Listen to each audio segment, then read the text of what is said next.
Hello everybody, good to see you all. I say that, I can't see you at all. It's Friday night, I'm waiting for my traditional Friday night pizza to warm up. And yeah, I thought I'd crack open a beer and see what I make of it. It's one I'm quite excited about, actually, because it's a collaboration between two of the, for want of a better word, hottest breweries around at the moment. It is New West from Cloudwater and Verdant. Verdant I've always liked, Cloudwater I've always been a wee bit cool on. But they both make some tremendous beers, and particularly tremendous hoppy beers. So they say, what happens when worlds collide? This experiment, brewed with our good friends from Verdant in Falmouth, brings together the hopside hop profile of a West Coast IPA and the New England-style dry hop and yeast. Resinous notes and petty bitterness are layered with stone fruits and a more soft juiciness. Call it a Midwest IPA, if you will. Well, I won't.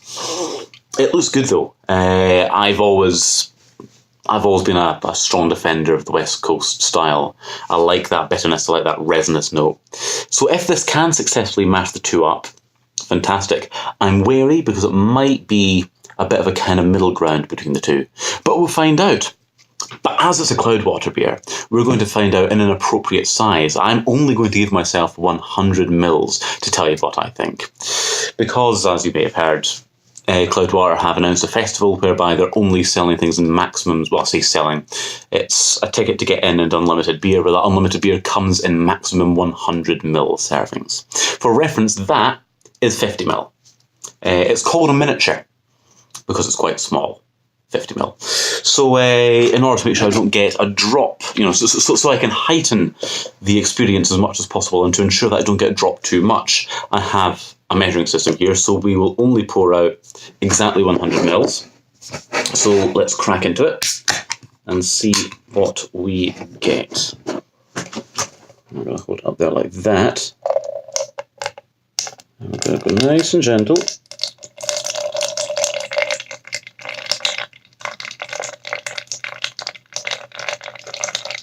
Because excess is, not a good thing. There we are. That seems like pretty darn close to me to 100 ml. Let's have a look closely.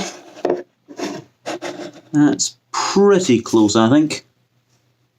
Yeah, that's pretty close to the mark. So, an appropriate size. It certainly smells good already. So let's, because they say anything from 50 to 100, let's try 50 mils. Let's take half of that out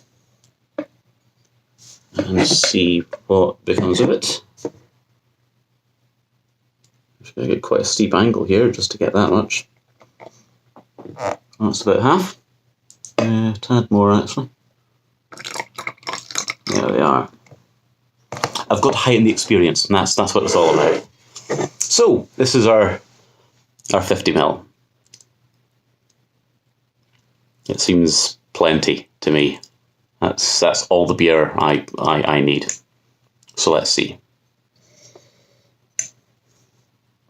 Trouble getting so little in a glass this size is that all the aroma just kind of, all the air that contains the aroma particles is all down the bottom of the glass. So you've got to kind of coat it quite a lot.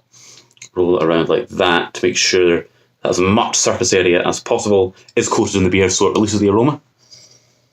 There we are. It's got a very fruity, juicy New England aroma profile. There's hints of kind of resin in there, but I'm getting more kind of juicy stone fruit, mango, tropical fruits, that kind of thing, rather than the big pine resin sort of characters you often get from West Coast.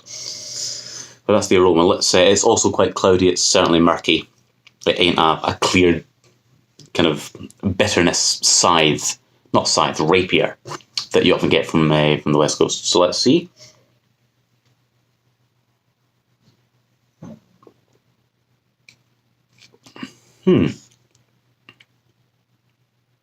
Interesting. Yep, that was a rewarding drink. On the way in, it's actually, as the taste kind of develops, it travels from east to west. It travels from Stephen King's house in Maine all the way over to the Grateful Dead's house in San Francisco. In order. In that, it goes in very kind of soft, splooshy, pillowy juice, and the malt character is certainly quite pillowy. Then, as it dries out, as you swallow, the bitterness comes through, and it's that lingers at the end. That's quite nice. Let's add the rest. My second half.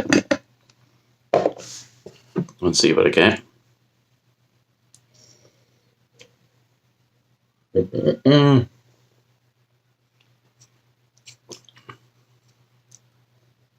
Yeah. It's definitely quite juicy, and here it comes. There's the bitterness, and it's resiny as well. There's a hint of resin in there. Let's see what they say. It's weird, it's still quite heavy. Bursting with juicy fruit flavours, resinous and bitter on the mid-palate. Yeah, I would say the bitterness actually comes really on the end, on the finish. Smooth and full with a thickness that resembles a dipper. That is certainly true of the body. And the aftertaste, soft, juicy finish, tangy stone fruit, light bitterness. I would say the bitterness is reasonably heavy.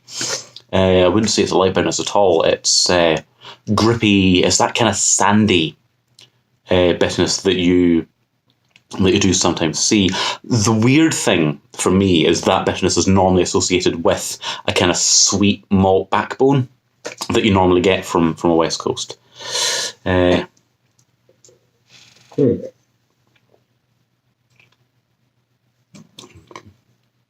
Yeah, that was definitely enough. I know there's another 340 mils that they give you, but 100 is, absolutely fine. Each to their own. I don't think that's an especially fun way of drinking, but if you like it, then by all means head over to Cloudwater Festival in March. It's not for me, I have to say, drinking in that quantity. But this beer is nice. You can certainly... It's good to see both of them trying something a wee bit different, going a bit out of their comfort zone, because both of these guys can knock out a juicy IPA in their sleep. So to do something a wee bit different like that is actually, really interesting to try out. I like it a lot, and I'm going to enjoy drinking this as my pizza. In fact, you can hear the alarm. The pizza is ready. So happy Friday, everyone, and I will catch you around in small doses.